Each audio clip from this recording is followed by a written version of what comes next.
So for the last 2 days I've been in Denmark visiting developer IOI, and as a fan of the Hitman games it was pretty cool to see their office. I went hands-on with the upcoming VR version of Hitman World of Assassination, which is coming exclusively to PSVR 2, and I'll be making a video about my experience shortly. But when I got home I realised I haven't actually played the PCVR version since it released 3 years ago, and I started to wonder if it was actually that bad of a port, and what exactly the developers got so wrong. Since then we've had another version of Hitman on the Quest, which was an absolutely abysmal attempt, and it in all honesty looked pretty disgusting on Quest, proving some games, especially great looking games like Hitman, just shouldn't be ported to standalone even if you can. So as I said, I jumped back in today on PCVR and the graphics are still really nice, but man, to play this in VR is extremely tricky. I still have fond memories of the PSVR version, which I believe only used the DualShock, so it felt kind of cool just seeing the game in VR, but it left everyone just wanting to use their arms, so you could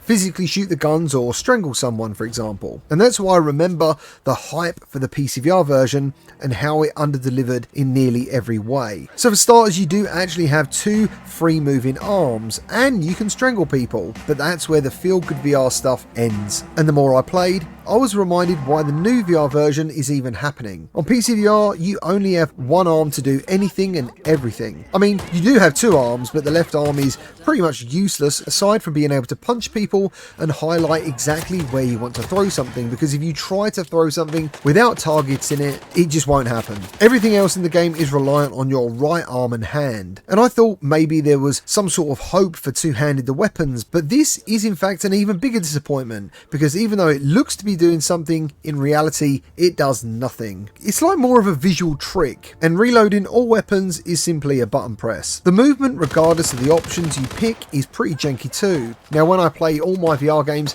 I choose head-based turned movements, and if you don't know what that means, basically wherever I look I'll end up moving in combination with smooth turning. But in Hitman, even though I had this selected, if you run, you can't head turn. And then when you do stop running, it then switches back to controller-based movement, which feels just incredibly confusing, to be honest. But with all that being said, I still had quite a few good laughs. And even though everything, and I mean everything, is a button press, overall it feels just extremely old now. And even though VR puts you in the game, these VR implementations and controls and interactions just become more of a disconnect from the game at the same time. It still actually looks top tier though, and it's fun just walking around and listening to the conversations, but as soon as you start trying to actually play the game, it's like one of your arms might as well just be in a sling and hanging there. And overall, it reminded me why so many people are probably interested in the new VR version. Now, I'm not sure if you saw my last new VR games video, but I mentioned if you already own Hitman World of Assassination on PlayStation,